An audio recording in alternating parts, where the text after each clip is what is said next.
দাঁত ভাঙছে, দাঁত কেটকেট করে বলে যে আমরা পিটান দিছিলাম, এরা পিটান দিয়েছিল, এই কথা গর্ব করে বলে। আমরাও বলবো তোমাদের জন্য পিটান কপালে লেখা আছে, খালি কবরে যাও। পিটান কত প্রকার কি কি এখন তো তোমরা দেখে পিটাইতে পারো, তখন দেখে পিটানোর দরকার নাই। এমন ফেরেশতাদেরকে দিয়ে পিটান খাওয়াবে যেগুলো না থাকবে চোখ, না থাকবে কান, না বলতে পারবে কথা, কথা ছাড়া পিটা হবে ইনশাআল্লাহ। কত পিটা এবার পিটা, ওস্তাদের মায়ের শেষ রাতে না, আল্লাহর মার কবরে যাওয়ার পরে হবে ইনশাআল্লাহ। যারা ইসলামের বিরুদ্ধাচরণ করবে তারা অতীতেও টিকতে পারে নাই, টেনশনের কোনো কারণ নাই, এখনো পারবে না, ভবিষ্যতেও পারবে না ইনশাআল্লাহ। তবে এই টাইপের আবু লাহাব, উতবা, সাইবা, আবু জাহেলদের চেলা চামুন্ডা যারা ছিল, এরা আগেও ছিল, এখনো আছে, ভবিষ্যতেও থাকবে, কোনো টেনশন নাই।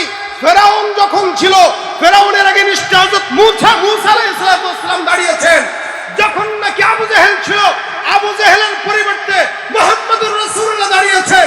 যেই জামানায় নাস্তিকরা আছে, এই জামানায় আমাদের রেজাউল করিম, ফয়জুল করিম একাই যথেষ্ট।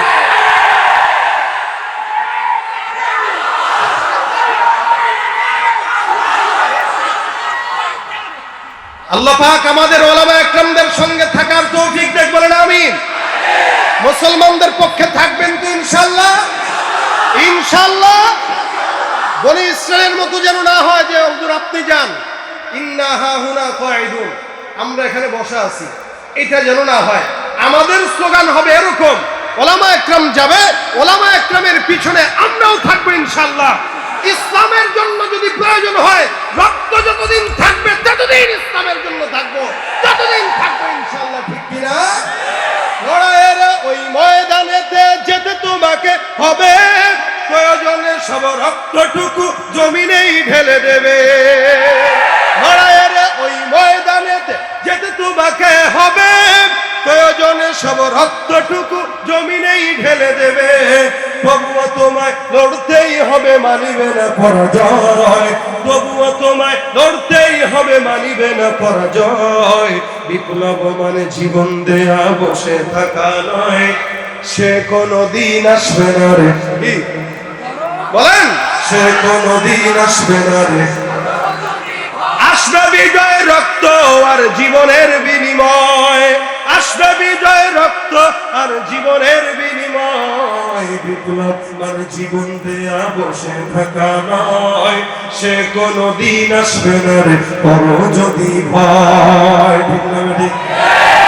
কোথা থেকে কোন ভিনদেশি শকুন আমার দেশে এসে সেবার নামে বসলো জুড়ে মীর জাফরের বেশে।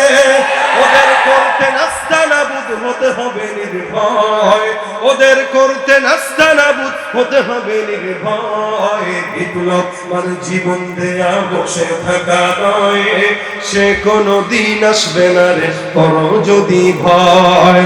আসবে বিজয় রক্ত আর জীবনের বিনিময়, আসবে বিজয় রক্ত আর জীবনের বিনিময়। বিপ্লব মানে জীবন দেয়া, বসে থাকা নয়, সে কোনদিন আসবে না রে, করো যদি ভয়। ভয় পাবো কাকে? জবানটা খুলে আল্লাহু আকবার। আমাদেরকে ধরুক, মারুক, কাটুক, যা করুক, ইসলামের পক্ষে আছি তো ইনশাআল্লাহ। এই কথার উপরে যদি অটল থাকতে পারেন, দুনিয়াতে কেউ আপনাকে ইনশাআল্লাহ ঠকাতে পারবে না, কেউ আপনাকে হারাইতে পারবে না ইনশাআল্লাহ। এই জন্য বিশেষ করে যুবকদেরকে ইসলামের পক্ষে দরকার আছে না নাই?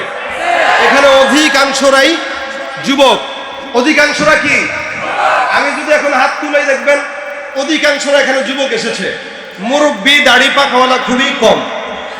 আমি নিজে যুবক, আপনারা অধিকাংশ যুবক, স্টেজেও অধিকাংশ যুবক। সমাজ পরিচালনার জন্য যুবকদের বেশি দরকার। এজন্য আমাদের সর্বনার হুজুর ইসলামী যুব আন্দোলন গঠন করছে, ছাত্র আন্দোলন গঠন করছে। কেন?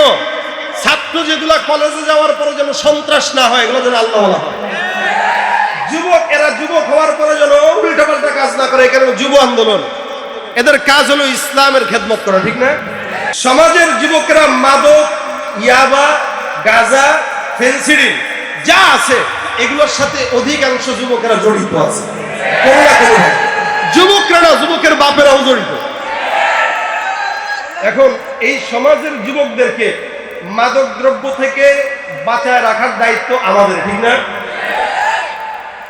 এই জন্য আমি এই আয়াতটা নিয়েছি যে কতটা ক্ষতি যুবকদের জন্য এই সমস্ত নেশাদ্রব্য জিনিস। আল্লাহ পাক রব্বুল আলামিন কোরআনে এটা বলেছেন। এজন্য প্রত্যেকটা যুবক এটা মনোযোগের সাথে শুনবেন এবং আমল করার চেষ্টা করবেন। কারণ মাদক দ্রব্য, নেশা, এগুলো মানুষের শুধু জীবন নয়, ঈমানকে যেমন নষ্ট করে, জীবনকেও নষ্ট করে, চরিত্র নষ্ট করে, দুনিয়া নষ্ট করে, আখিরাতও নষ্ট করে। এটা মারাত্মক একটা জিনিস। আর আমাদের সমাজে এত বেশি পরিমাণে প্রশাসন সতর্ক, কিভাবে এটাকে ঠেকাবে, কিন্তু প্রশাসন পারে না। কিসের হুন্ডার তল দিয়ে নেয়, পেটের ভিতর দিয়ে আনে, ইয়াবা, বাবা, আরো কত কিছু নাম আছে। এই সমস্ত নাম তো আমাদের জানার কথা না, আমরা তো শুনি পত্র পত্রিকা দেখেই পড়ি আর জানি। এমন নেশা করে, নেশার পরে কিন্তু মানুষের মাথা হুঁশ থাকে না, তখন বউরে মা ডাকা শুরু করে, আবার মারে কখনো কখনো বোন ডাকা শুরু করে। ও মদ খেয়ে টাল হয়ে তাল গাছের উপরে তাকায় দেখে ও যে বাজার ঘুরছে তাল গাছের উপরে।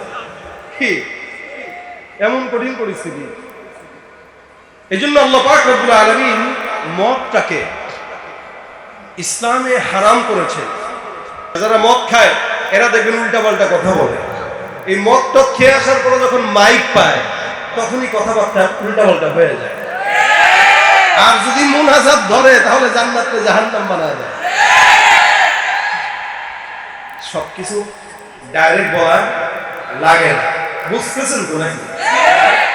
এলাকার যুবকদের যদি আপনারা কেউ দেখেন নামাজ পড়ে না, পিটাই মসজিদে নিতে চান না, এর প্রথমে দাওয়াত দেন, ফাজাইলে নামাজ থেকে কিছু তেলাওয়াত করে শুনান, তাকে নামাজের গুরুত্ব সম্পর্কে কিছু বুঝান।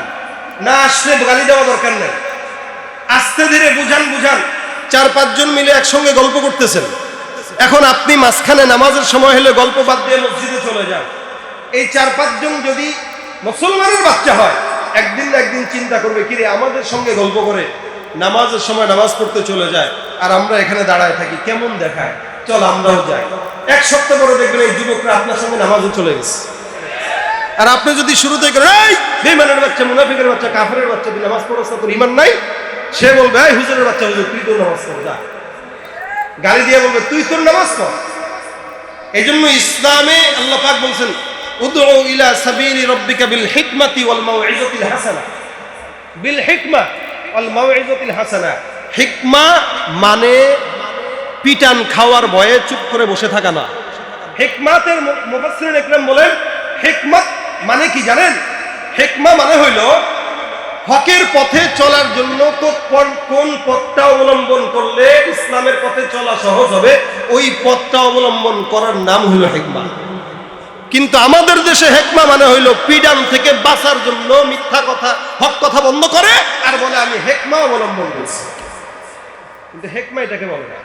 হিকমা হইল দ্বীনের পথে চলার জন্য যেই পথ অবলম্বন করবেন ওটা হিকমা। দাওয়াত দেন হিকমা অবলম্বন করে, পিটায় না। কাউকে পর্দার ভিতরে নামাবেন, নারীদেরকে উল্টাপাল্টা কথা বলেই পর্দার ভিতরে নামাইতে পারবেন না।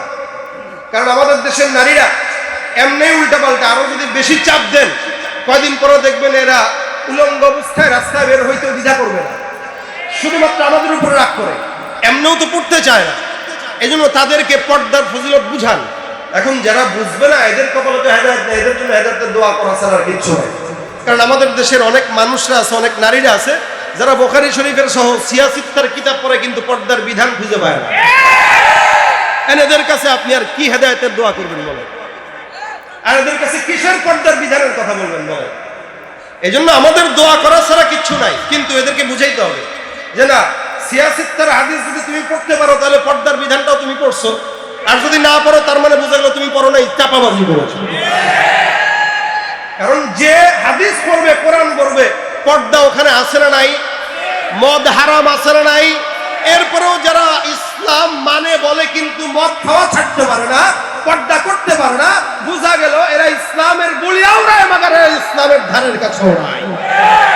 বেহায়া নারীর এই কেমন কথা, ইসলাম নিয়ে ওদের মাথা ব্যথা। আবার পর্দার কথা যখন বলি তখন বলে ফতোয়াবাজি, বিদ্রোহী বিপ্লবী মৌলবাদী, কেন জঙ্গিবাদী। রাগ করতেছেন আপনারা? একটু একটু বলতেছি আর কি। এই যে বললাম না, বলেন হুজুর আমরা আছি, বলেন হুজুর আমরা আছি। আপনারা যে কোন পর্যায়ে আছেন এটা আমাদের ভালো জানা আছে। আপনাদের জন্য দোয়া করি, আল্লাহ আপনাদেরকেও হেদায়েত দেয়। জোরে বলেন আমিন। নিজের হেদায়েতের দোয়ার জন্য আমিনটা একটু জোরে বলবেন।